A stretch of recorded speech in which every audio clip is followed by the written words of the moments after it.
In our first story, the Tema office of the National Disaster Management Organization is calling for the immediate closure of the Baatsona Community School. This has become necessary due to structural defects rendering the building quite unsafe. The school, built over 2 decades ago, now poses danger to pupils. The directive comes days after the collapse of a school building at Breman, Jamira, that killed 6 kindergarten pupils. The Baatsona Community School is one of several structures damaged in Tuesday night's rainstorm.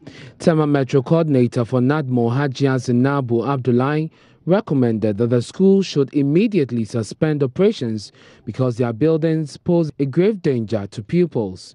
NADMO, together with Member of Parliament for Tema West, Carlos Ahinkra, also visited Klagon, Sakumono, and Lashibi, where other schools were affected by the downpour. In going rounds, I think the building inspector and the metro engineer realized that some of the schools' blocks have big cracks. And for that matter, they're supposed to be looked at. There's one particular school that I forgot, which is the Baatsona Nursery, which is situated at the Tesco Market. I am going to, as a matter of urgency, issue or discuss with the metro coordinator, because it's a disaster zone and anything can happen at any time. Especially looking at the fact that it's a kindergarten too, it stands to reason that we'll do something as soon as possible before we see any disasters or calamities happening. At the Agri Road Basic Schools at Tema Community 2, their computer lab was flooded. As a temporary measure, MP for Tema West, Carlos Ahinkra, asked NADMO and engineers from TMA to erect tents in the affected schools. We are going to put a report together, submit it to our regional office, and then prompt them that it's an emergency situation because it's a school. And we don't want the children to sit at home. So we are going to treat it as an emergency case to put it back so that the children will have access to their classes and go and learn. The team also visited the African market at Tema Community 2, where part of its roof was ripped off. Traders were assured that a temporary solution will be found, even as the Tema Metropolitan Assembly works on a long-term plan to rebuild the market. Kwame Yankes reports for Joy News.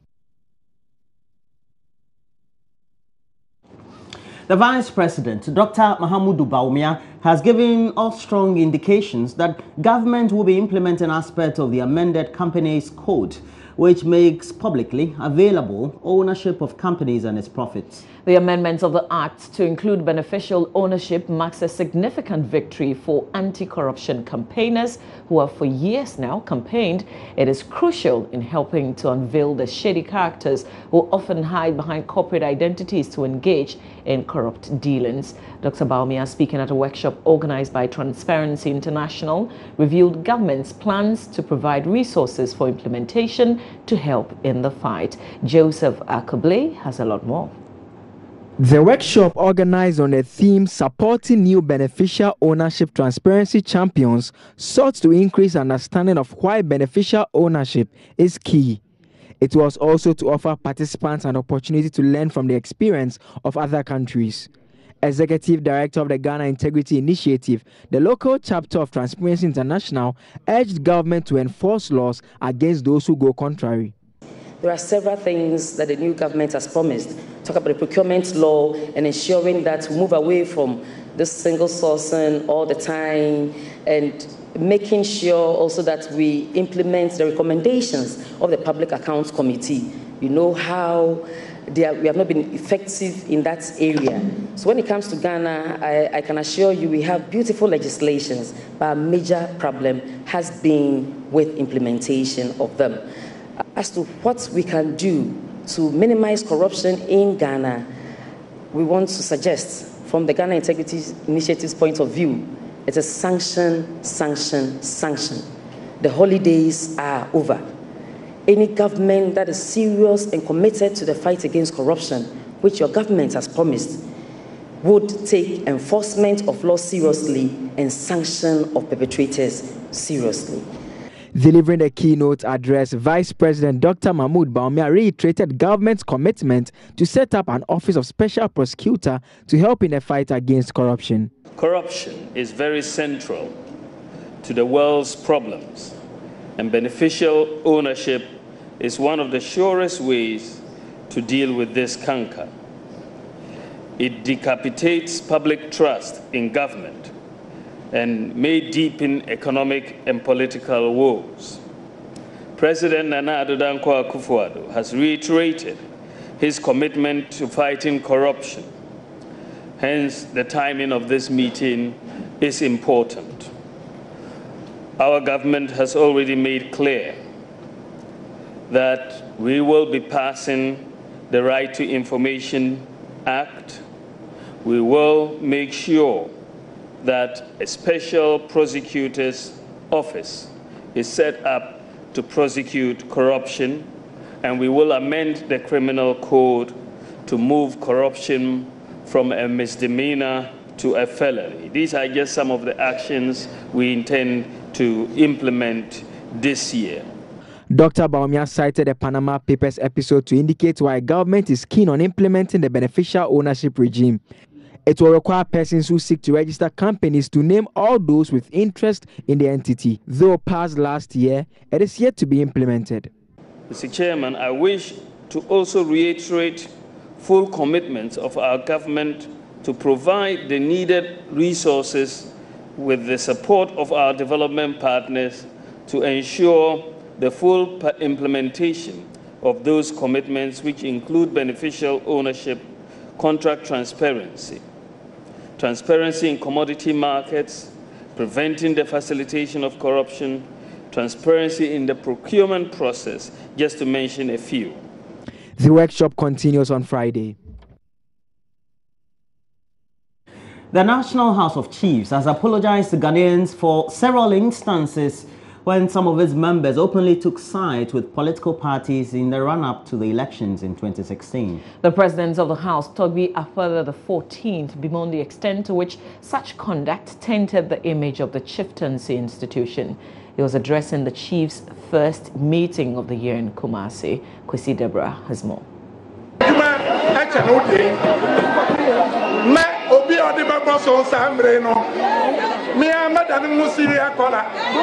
We assure you that on 7 December 2016, we shall express our gratitude.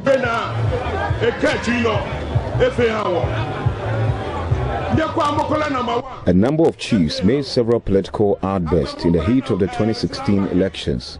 Bese Mancheni Aibunte, for instance, has come under pressure to live by his own word and abdicate. He had publicly declared he would give up his stool if former President Mahama loses last December's election.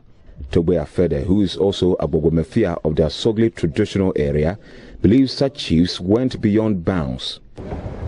You recall that the code that we laid before the House during the tenure of my predecessors, or that was before us, was consistent with traditional and constitutional requirements. And that is why, among others, it precluded us from participation in active partisan politics. Not all of us have been able to respect these standards. The intention of the leaders of this House to ensure that these standards are observed. But having said that, I would like to apologize on behalf of chiefs who have erred in the past, in particular during the last elections, by adopting partisan positions. And I hope that all of that can be consigned to the dark bin of history, and we can forge ahead as a united people with a common destiny. The House resolved at the meeting to review the number of its committees from 9 to 6. Each member will serve on a maximum of 2 committees. Togbe Afede explains. These committees include a new research and traditional affairs committee. You recall that in the past we had a research committee.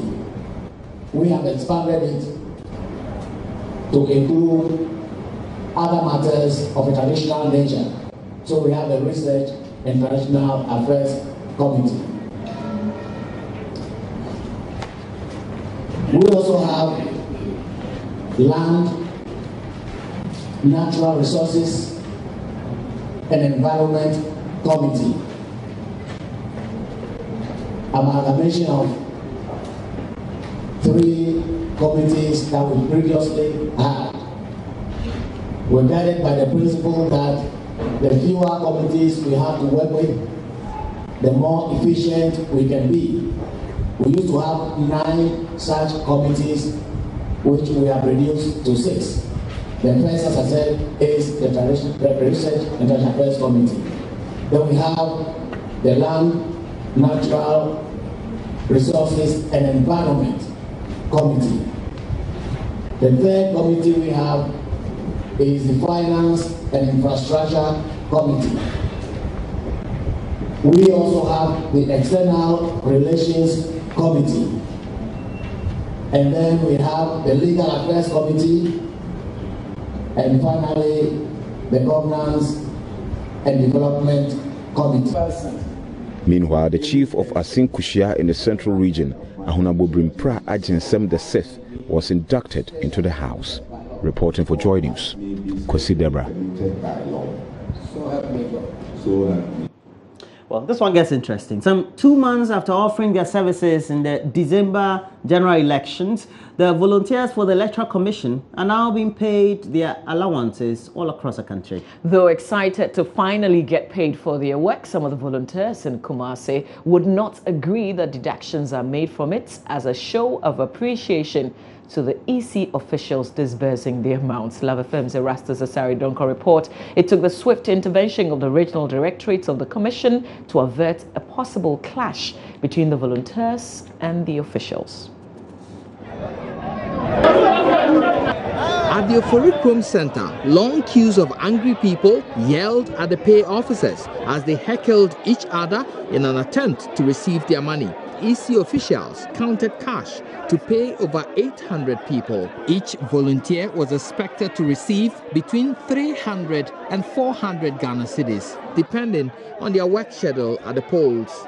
Alleged deduction of 20 Ghana cedis from each person's money for what is described as appreciation caused a stir. I officiate on view, so I was supposed to get 3.5. But right now, no, they have deducted 20 cedis from it. What I think is not fair. For the Asokwa constituency, the PUs, they are deducting 30 cedis. They are receiving 1,500 for their pay. I think for Oforikrom, we have about 273 polling stations.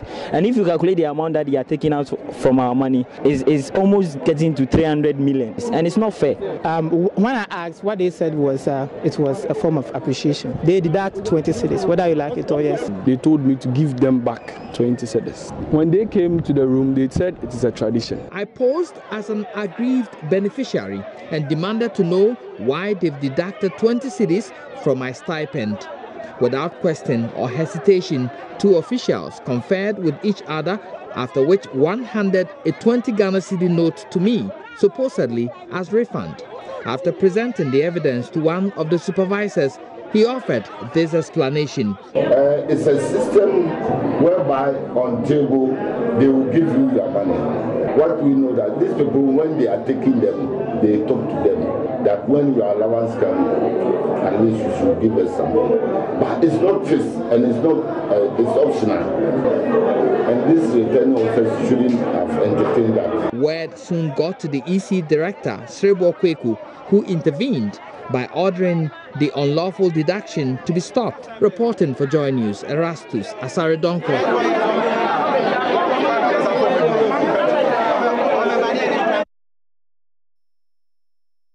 Interesting. I can imagine Mama View Suabwaje, part of the early volunteers for the Electoral Commission, and not being paid her allowances. This dude, the way she likes money, she would have vandalized the place in a very subtle way. Oh, no way. Listen, I probably would have made a lot of noise, but waited to finally get my money, but I would not let anybody take 20 cedis out of it. No way. I told you. The way she likes money. Anyway, so that'll be it for the news. Just in case You have a lot more things you want to share with us. We have a Facebook page. It's where we're streaming live. Join Us on TV is the name of the page on Facebook. We also have a Twitter handle, Join Us on TV. And then we have our personal handles on Twitter. Roll Walker Ghana is mine, and Roland Walker is my account on Facebook. Please let us know. Okay. Wagwan. Yeah. When you go there, I'm making mockery, especially on Facebook, of those who tend to leave their hats on the TV sets and watch Black Stars and all that. As for me, my heart is only for Chelsea. As for Black Stars, secondary. Okay. So if you endured that game, then you want to share your if you endured it, you want to share your experiences. Please use words in your lexicon very well. Endure. You are abusing people emotionally. Listen, I think the first score was like around the 70th minute, like in between the 70th and 75th, I think, because this would be like towards the end of the game, and you know how that is. Like you are, 72nd. Yeah. Even our director Fred Potterfe usually wouldn't like football watched. Yeah, a lot of people endured it. We were hoping for some kind of miracle, I think. And apparently, we seem to be getting a lot more information because a lot more people watch. It was the same minute, 72nd minute, when the Cameroonians scored us in Ghana when we hosted it 2008.